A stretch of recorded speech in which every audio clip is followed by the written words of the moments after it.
Let's talk about texture.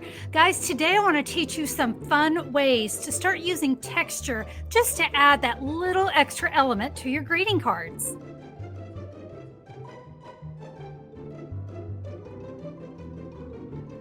Hello, everyone. Welcome to today's Tuesday tip video. I'm Connie Stewart with SimplySimpleStamping.com. And yes, we're going to talk about adding texture to our cards. I've got a few unique ways. We're going to use scraps. We love that. Lots of 1-inch scraps. And we're going to use those to create some really amazing texture that we can add to any of our greeting cards. So I'm going to do things a little bit different with today's video. So originally, I have to tell you, I was really going to focus on a special embossing folder called the Mini Corrugated Embossing Folder. And wouldn't you know, it sold out before I had a chance to film this video. And I thought, aha, why don't we talk about all the different ways we can add texture? So I'll tell you what I'm going to do. I'm going to start by creating the focal images so that I have those ready. And then we're going to talk about texture. So my stamp set and dies for today is Charming Day. I absolutely adore this bundle. I loved the flowers, the fonts, the dies are fantastic. We're going to be using a lot of this on today's card. So we're going to start with our first card where we're going to focus on stamping. And that is this card here. So for this card, we are going to bring in a piece of Pretty in Pink 4 1/4 by 5 1/2. On top of that, I have got a piece of Basic White 8 inches by 5 1/4 scored at 4 inches. So a little bit different. And you see that is going to adhere onto the Pretty in Pink. So we get that nice little pop of color in the background. I've got 2 more pieces of Basic White. This is a 4 1/2 by 4 1/2. We're going to stamp and die cut our flowers and our leaves from that. And then this is a 2 3/4 by 3/4. That's going to be for our greeting. All right, we're actually going to start by stamping and coloring our flowers. So you can see I have all 3 of the stamps that I need on one block. It just kind of made it a little bit easier. We're going to stamp that right there on the 4 1/2 by 4 1/2. Now, you are also welcome to grab some scraps and do this separately. It was just a little bit easier for me to do it that way. So there are our beautiful flowers. Let's do some coloring. I'm going to be using the Pretty in Pink Stampin' Blends and then the dark soft seafoam. So real quick, I will just start here with the soft seafoam. I'm not going to do a lot of fancy blending on the leaves. We are just simply going to use the dark seafoam, and I'm going to color all of these in.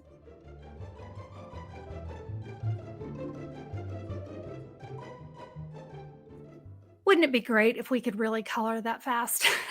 All right, let's do a little bit of blending work with the dark and the light Pretty in Pink. So I'm going to start with the light, and I am simply going to color with the light all of the flowers. And now we can come in with the dark, and now we can add a little more detail. So I'm just going to kind of touch some of the lines, not all of them. I sometimes just like to kind of touch the edges where I can. And then we'll go back over. I'm going to get the centers really good. And then we'll go back over with the light one more time to do that blending. That's the great thing about Stampin' Blends is when the alcohol from the 2 colors, the dark and the light, they come together. They blend everything together and you get just such a gorgeous, gorgeous image. Love the blends. All right, so I have the coloring done. So we're going to bring in our dies and, of course, our die cutting machine. So I've got base plate 1, thin die adapter 2, and a cutting plate 3. This is the other reason I like to have all of these on one. It just makes it nice and easy to die cut. So we will place our dies. And here's a great Tuesday tip that one of my viewers shared with me. And it's Post-it note tape. I didn't even know this was a thing, but it has been such a godsend for adhering down my dies, holding them in place while I work. So with those ready, I'm going to add another top cutting plate 3. Let's die cut all of our images. So now it's time to talk about that texture. So I hope that you can see here, this is where I used that mini corrugated embossing folder. But like I said at the beginning, it's sold out. So we're going to talk about some other ways. So on this card, I'm going to show you two different ideas to add that texture. And we're going to be focusing on some scraps. I have more scraps that are 1 inch by 11 inches than I care to count. So I decided I was going to focus on those. So this is a 1 inch by 5 1/4 because that's what's going to fit here on my card. And so I thought the first thing I want to kind of talk to you about is how to look at your embossing folders, maybe in a way that you hadn't really thought about. So this is the Peaceful Greenery embossing folder. Now, hopefully you can see there is a spot here that kind of has an open label where you can stamp a greeting, and that's great. But I looked at it and I said, I think this might be gorgeous on my card. So you can see I placed it right along the edge of where the label is of the embossing folder itself. And we're going to get this gorgeous stamped or embossed image here on the side. It's fantastic. So I'm run that through my die cut and embossing machine. And this is what I get. Look at that great texture. So what I'm going to do for you here is I'm just going to kind of lay out my card, just really in the exact same way that I have over here. And there's my little stamped greeting. And I can take that little bit of the leaves that I die cut. And that just gives an amazing texture in the background. Again, that's an embossing folder I might not have necessarily thought about. But when you're using up those scraps, that was a great one. Let's talk about another embossing folder. What about the Sunrise Sailing embossing folder? Now, this is a beautiful embossing folder, and you probably would never think about it for this card, but look what happens if we turn it this way and we place our strip right inside there. It looks something like that. It is fantastic. So let's create our card in the exact same way. I will add my flowers, my greeting, and then, of course, that little extra bit. I think that one looks absolutely beautiful. Can you hear the thunder rolling behind me? I really went nuts when I saw that beautiful texture. One, again, an embossing folder I would never think about. Sunrise Sailing, definitely a winner. So now bringing in my original, you can see I added some jewel rhinestones. And of course, all of this was added with Stampin' Dimensionals. There on the inside, I added just another flower that I colored in. Guys, a little bit of texture. It's just amazing what it will do for a card. All right, so now let's move on to our second card and talk about two more ways to add texture.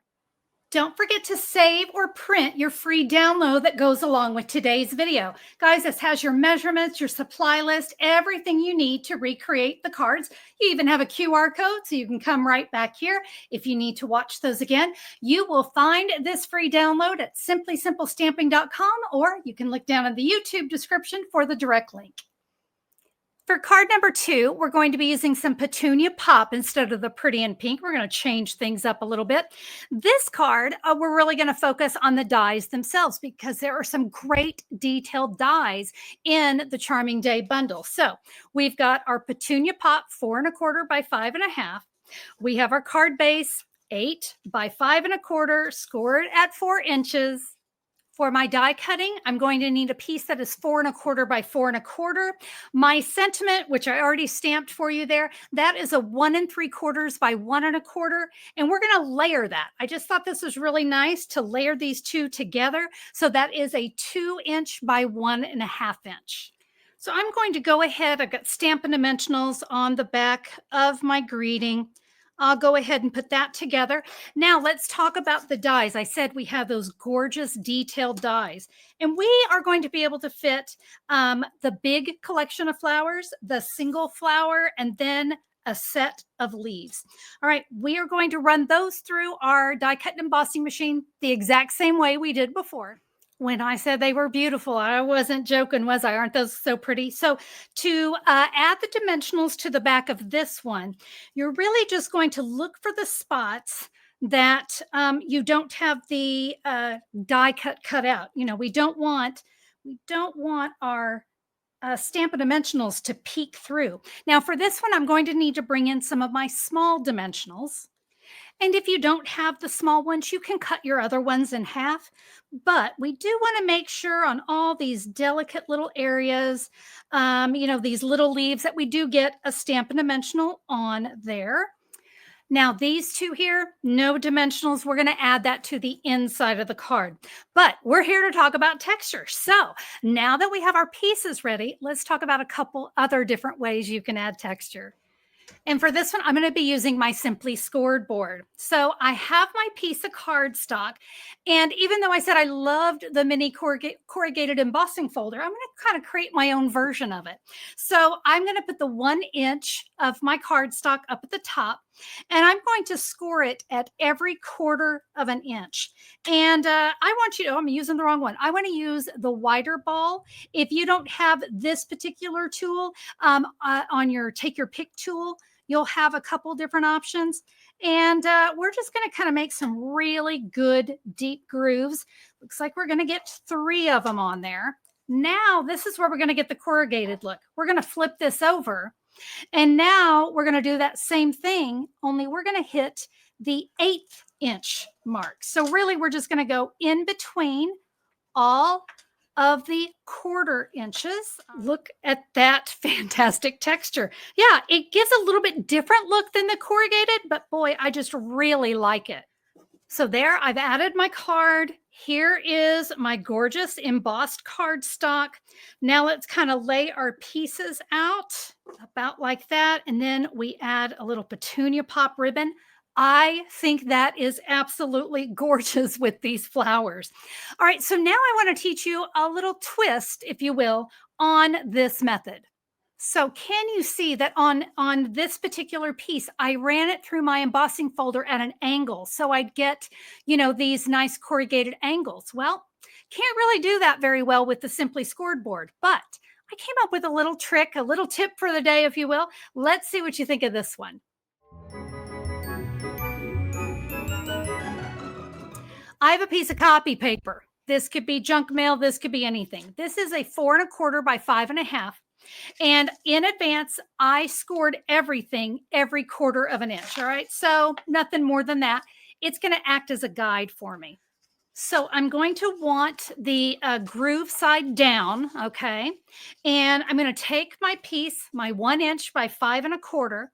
And what I'm going to do is I'm going to kind of line it up. I sort of looked for the corner right there. It just seemed to work really well.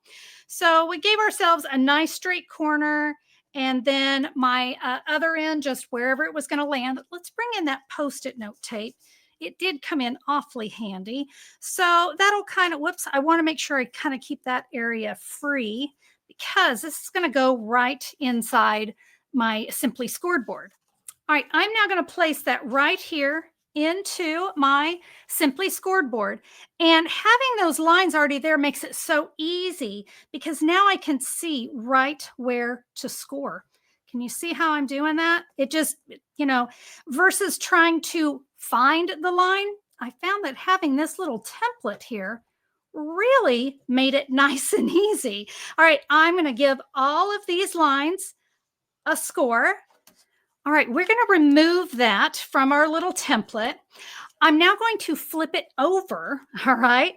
And I'm going to line these up again, only this time I'm going to go the opposite direction.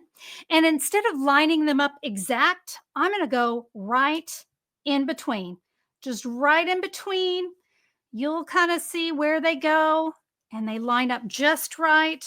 We'll bring in our little Post-it note tape again. And now we're going to go right along those same template lines, only remember now they're going in between. And so whether this is the easiest method, I don't know, but I sure liked it because it gave me a chance to use my Simply Scored board in a really new and unique way. But this little tip, I hope it's helpful to you. It was super helpful to me. I've tried to do this type of thing before, never had success. But yeah, today I really felt like this way worked fabulous. And that's what it looks like when it's done. Isn't that so pretty? And you could do this on colored cardstock. My cards just happened to be, I was using white, but I loved the diagonal scoring. I just thought it gave it a really unique texture. So let's put our card together with our diagonal and just kind of get a feel for how that looks. Get my little bow right there. I really like that. What do you guys think? I think that one's going to be gorgeous. Again, it just gives so much oomph to the die cut, the detailed die cut flowers. All right, I've got another one to share with you. Before I teach you this last technique, I do want to be very clear. I'm using 1-inch strips. Friends, this could be any size cardstock you want. All right. My cards today focused on that, but please use your scraps and find some of these new ways to add that texture and incorporate them into your cards. No scraps should get left behind, right? All right. So for this technique, I'm going to bring in a Stampin' Spritzer. If you didn't have this, you could even just, this is rubbing alcohol, isotropal, I don't know, just the medicinal rubbing alcohol. I like to use that over water because it dries a little bit faster. I'm going to move that so I don't accidentally spritz it. I'm going to spritz both sides. And if you didn't have this, you absolutely could do this with water. Again, I just like it because it dries quickly. I'll kind of pick up some of that extra there. And you notice I'm just crumpling. Okay. This again is one of my favorite little techniques to add texture. I especially like it on white. I think it looks really pretty. This is getting a little dry, so I'll just spritz a little more because I want it to be nice and soft. Okay, great way to take out your aggression. So, what we're going to do when we feel like we've crumbled it really nice, we're going to take that and I'm just going to smooth it out with my fingers, almost like ironing it out. You're going to need to give that a few minutes to dry. And I do have one right here that is dry, and you can see it's just a really nice, pretty texture. Let's see what this will add to my card. There we go. I really like that as well. It just kind of gives it a really nice vintage feel. I think that one looks very nice. So there we go, guys. 5 different ways to add some unique texture, all because I didn't have the mini corrugated embossing folder to share with you. So I hope that you were inspired by these. So we can use just a partial part of an embossing folder. We can use a part of the embossing folder that really did not incorporate well at all into our card, but looked gorgeous. We can use our Simply Scored board to create our own design. We can do a diagonal design. And of course, we can just take our cardstock and kind of give it just a faux leather look, a faux linen look. It's very pretty. And of course, if you have the mini corrugated embossing folder, well, I hope that you liked my original cards. I don't know if I had a chance to show you, but I just simply added the flower and the leaves that I die cut, added those to the inside. I think this card is absolutely stunning. I love white on white. I hope you do too. Thank you all so much for being here today. I hope you liked the video. If you did, a thumbs up on YouTube is always appreciated. And if you have not subscribed, take a moment to click the subscribe button, ring the bell, and then YouTube will let you know whenever I'm back with another video. And I share twice a week great paper crafting card ideas right here on the channel. Hey, if you are looking to really elevate your paper crafting, consider checking out my YouTube membership. Guys, there's a join button right next to the subscribe button. If you click it, you can read all about the amazing perks I have for my members. You might want to give that a check and join us for happy hours with amazing Create Along With Me videos and lots of other goodies. Well, my friends, that's all for me. Thank you again for being here. I look forward to stamping with you guys next time. See you then. Bye-bye.